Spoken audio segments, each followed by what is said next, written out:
अध्याय 16 बेईमान कारिंदा। ईसा ने अपने शिष्यों से यह भी कहा, किसी धनवान का एक कारिंदा था।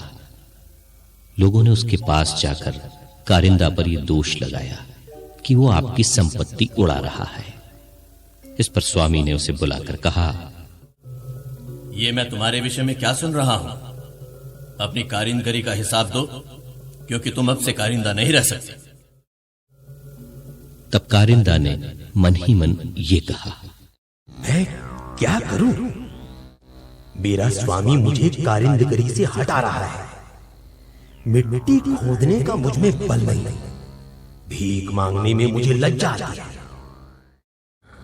अब समझ में आया कि मुझे क्या करना चाहिए जिससे कारिंदगी से हटाए जाने के बाद लोग अपने घरों में मेरा स्वागत करें। उसने अपने मालिक के कर्जदारों को एक एक कर बुलाकर पहले से कहा, तुम पर मेरे स्वामी का कितना ऋण है? उसने उत्तर दिया, 100 मन तेल। कारिंदा ने कहा, अपना रुक्का लो और बैठकर जल्दी 50 लिख दो। फिर उसने दूसरे से पूछा, तुम पर कितना ऋण है? उसने कहा, 100 मन गेहूं। कारिंदा ने उससे कहा, अपना रुक्का लो और 80 लिख दो। स्वामी ने बेईमान कारिंदा को इसलिए सराहा कि उसने चतुराई से काम किया, क्योंकि इस संसार की संतान आपसी लेन देन में ज्योति की संतान से अधिक चतुर है। धन का सदुपयोग। और मैं तुम लोगों से कहता हूं, झूठे धन से अपने लिए मित्र बना लो, जिससे उसके समाप्त हो जाने पर वे परलोक में तुम्हारा स्वागत करें।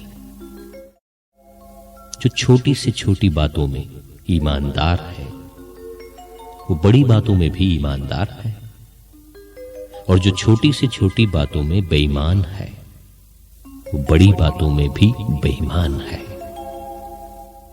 यदि तुम झूठे धन में ईमानदार नहीं ठहरे, तो तुम्हें सच्चा धन कौन सौंपेगा?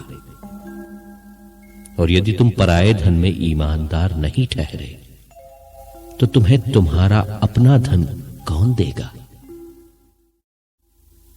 कोई भी सेवक 2 स्वामियों की सेवा नहीं कर सकता, क्योंकि वो या तो एक से बैर और दूसरे से प्रेम करेगा, या एक का आदर और दूसरे का तिरस्कार करेगा।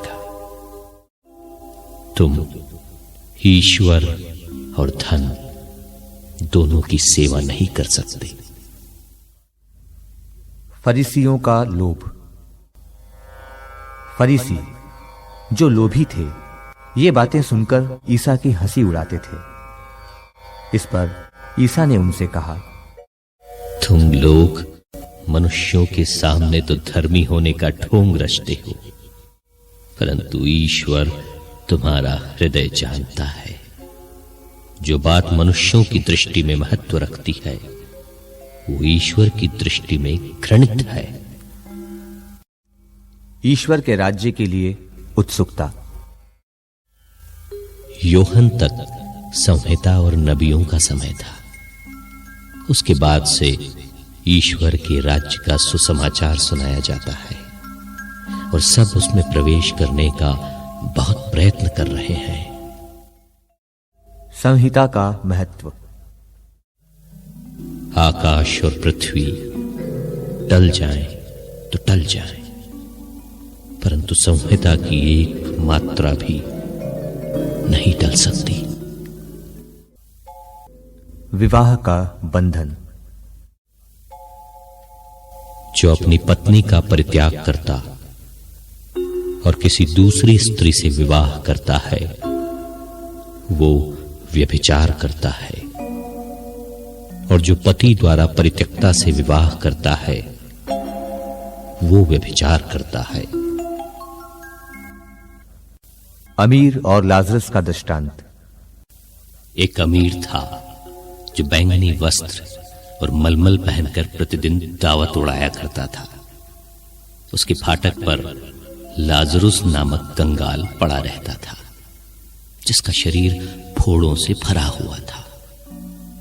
वो अमीर की मेज की जूठन से अपनी भूख मिटाने के लिए तरसता था और कुत्ते आकर उसके फोड़े चाटा करते थे। वो कंगाल एक दिन मर गया और स्वर्गदूतों ने उसे ले जाकर इब्राहिम की गोद में रख दिया। अमीर भी मरा और दफनाया गया। उसने अधोलोक में यंत्रणाएं सहते हुए अपनी आंखें ऊपर उठाकर दूर ही से इब्राहिम को देखा और उसकी गोद में लाजरुस को भी।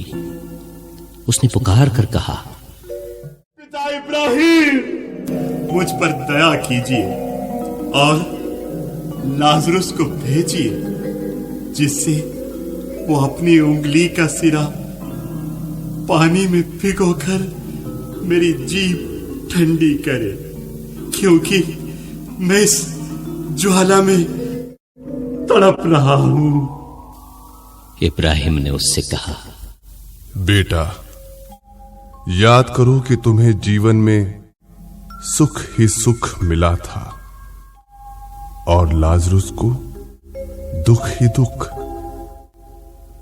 अब उसे यहां सांत्वना मिल रही है और तुम्हें यंत्रणा। इसके अतिरिक्त हमारे और तुम्हारे बीच एक भारी गर्त अवस्थित है। इसलिए यदि कोई तुम्हारे पास जाना भी चाहे तो वो नहीं जा सकता और कोई भी वहां से इस पार नहीं आ सकता। उसने उत्तर दिया, पिता, आपसे एक निवेदन है। आप लाजरुस को मेरे पिता के घर भेजिए, क्योंकि मेरे 5 भाई हैं। लाजरुस उन्हें चेतावनी दे, कहीं ऐसा ना हो कि वे भी यंत्रणा के इस स्थान में आ जाएं। इब्राहिम ने उससे कहा, मूसा और नबियों की पुस्तकें उनके पास हैं, वे उनकी सुने। अमीर ने कहा, पिता इब्राहिम, वे कहां सुनते हैं, परंतु यदि मुर्दों में से कोई उनके पास जाए तो वे पश्चाताप करेंगे। पर इब्राहिम ने उससे कहा, जब वे मूसा और नबियों की नहीं सुनते, तब यदि मुर्दों में से कोई जी उठे तो वे उसकी बात भी नहीं मानेंगे।